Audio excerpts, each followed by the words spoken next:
Hey guys, welcome back to part two. This is going to finish up our video lectures for the 1960s. We don't have too many more left. I think we have about 4 slides, and then we will be all done with the early 1960s, all right? We're going to continue with the counterculture, talking about things that were important to them, some ways they viewed society, and some differences they had in the mainstream society.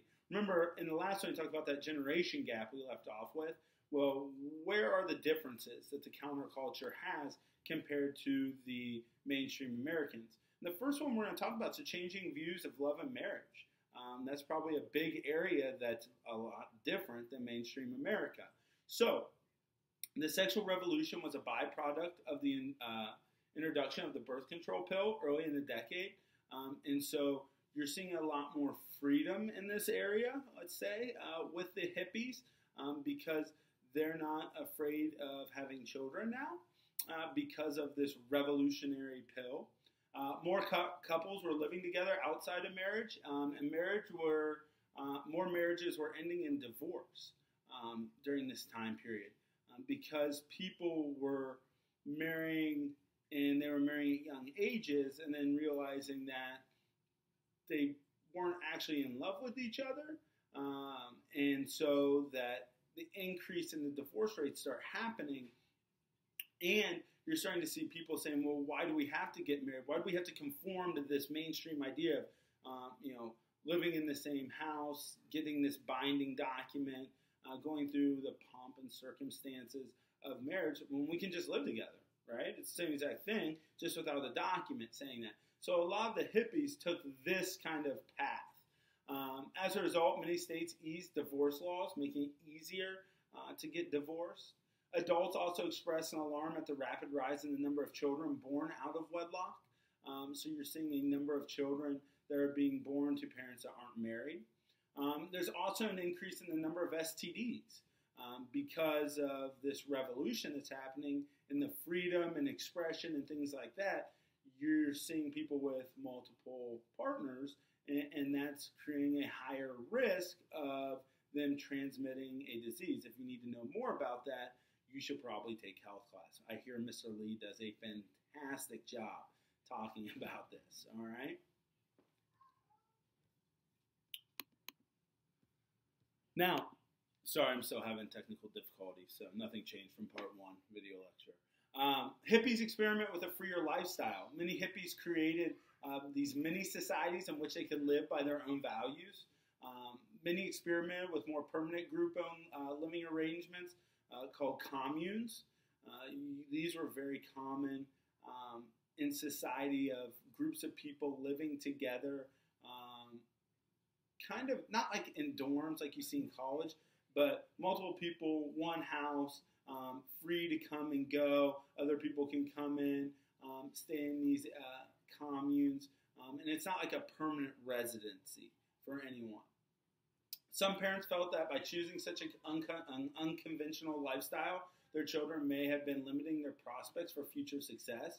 Because they are not conforming to mainstream America, are they going to have the same opportunities? Are they going to have the same success, same wealth, same opportunities as if they would have gotten a formal education, stayed on a certain path? And that's something that, it's hard to determine because the values of the counterculture are not materialistic. You can't say or make a clear determination whether it really did affect them. Are there people that are extremely successful that are part of the counterculture? Absolutely. Is it the majority? Probably not. But could some of those people be successful? Yes, it's just not important to them. All right. The counterculture also held changing views on the recreational use of drugs. When we talk about Woodstock and things like that, drugs were a major problem. Acid, LSD, marijuana, things of that nature, because they wanted this out-of-body experience, and people start sharing needles and things like that, especially as we get into the 70s and 80s, and this is when the AIDS epidemic becomes really big, and it all stems as part of the counterculture movement.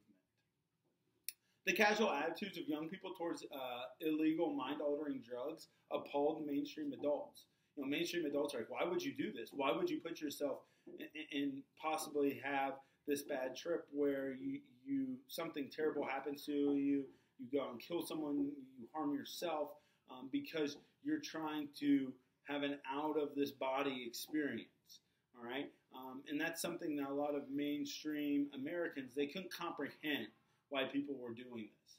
Government spending on anti-drug programs increased from $65 million in 1969 to $730 million in 1973. And the main reason for that is a lot of people coming back from Vietnam had experimented using these hardcore drugs because they were readily available in Vietnam. So you have a lot of soldiers that are coming back.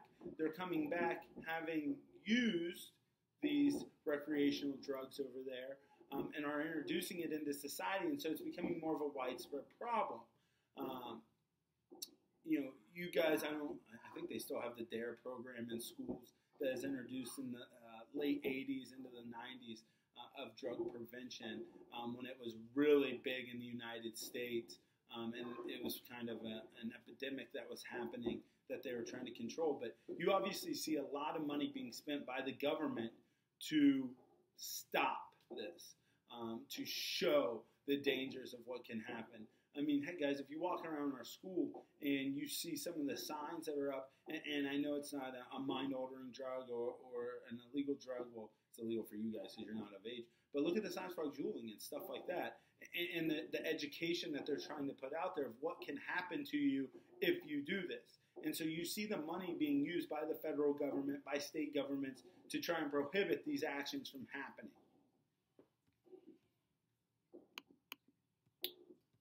Now, rock and roll gives voice to the counterculture. As we talked about Bob Dylan, Jimi Hendrix, CCR, these are all bands that some of you guys may listen to today that really gave a voice. And they needed a platform, a place for them all get together and for people to all listen to the music of the counterculture. And that's going to happen in New York, all right? The counterculture rock band soon developed a new sound known as psychedelic rock, all right? Go listen to on YouTube some Jimi Hendrix or some CCR, Bob Dylan, and this is that psychedelic rock. They experiment with free-flowing songs that use elements of jazz, Indian music, sound distortion, light shows to create vivid musical experiences. Also, because of the amount of recreational drugs that were being used, would cause people to have crazy trips. All right? Adults worried this type of music promoted increased drug use. They're right, it did. The counterculture was at the height at Woodstock, a 1969 concert in rural upstate New York. 400,000 people attended, and they weren't planning on having this many people. It's just out in this farm field, and they opened it up saying, hey, some of these bands are going to show up. They're going to play this music festival. People are going to come, and they're going to enjoy it. And they're thinking, maybe 5,000-10,000 people. Then 400,000 people show up. They shut down the highways. People just got out of their cars and started walking to Woodstock, and it's this huge movement. And where it happens is a place where you wouldn't see the counterculture because it's in rural America. All right, it's not like it's in a college campus or a big city. And obviously, this is at the height of Vietnam and what's happening. So a lot of the music that was going on at Woodstock was anti-Vietnam music, was anti-war music.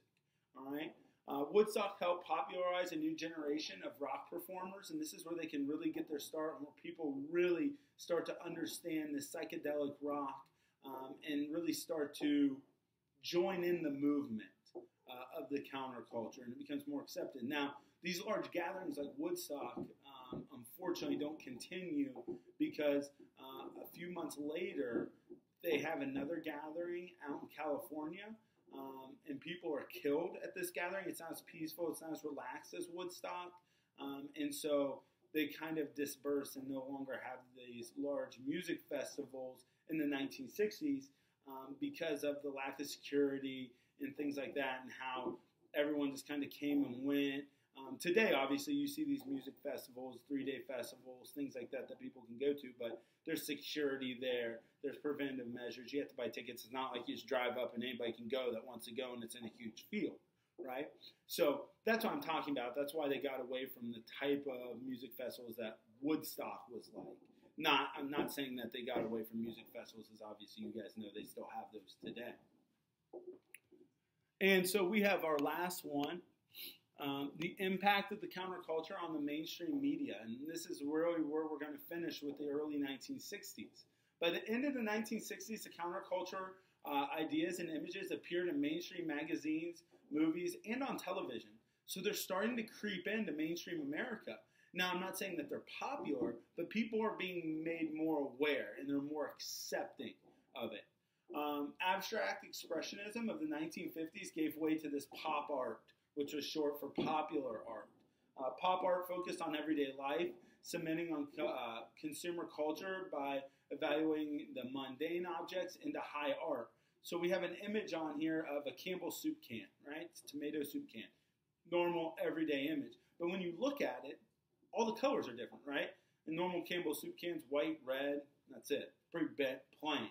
Well, here you see the background's all red. The can is, this Carolina blue. It has a darker shade of blue. There's green on it, and it's like this trippy Campbell's soup can, all right? So you're taking the mundane, just the regular mainstream, something that everyone ate, everyone knew, and you're changing it, you're conforming it to this new popular art.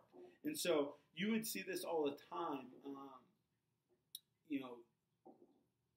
When we look at the 60s into the 70s, this pop art is going to be very influential. You look at some album covers of some old vinyl records, and you're really going to see pop art, whether it is Led Zeppelin or the Doors or the Who. You're going to see this transformation of like images of people, but with multiple colors put in for their face, and a distortion of something that's just normal and mundane, and it's completely converted and changed into this pop art. The rock music Hair opened in New York City in April 1968, and that is still something that's around today. Broadway production that opened up that is about this counterculture movement, the long hair, psychedelic rock that was going on. All right? So here's the counterculture. We're going to leave off with that. I'm going to come back with you guys on Friday with our next set of video lectures, starting with the Vietnam War. I'll have some video messages through the rest of this week on Wednesday, as well as Thursday, what you guys are doing. Make sure you're getting questions in from my Q&A. Continue to work on your reading questions and vocab as we finish up the early 1960s. And make sure you're getting done anything that's missing, so getting in any primary source activities, finishing any quizzes online, or anything like that. If you have any questions, feel free to reach out to me. Hope you guys have a great Tuesday. It continues to warm up, continues to be nice, so make sure you get outside, get some exercise, enjoy it, and we will get into Vietnam next time you guys get a video lecture. So that counterculture is not going to go away, all right? But how are they going to react? We'll find out. I'll see you guys. Have a great Tuesday.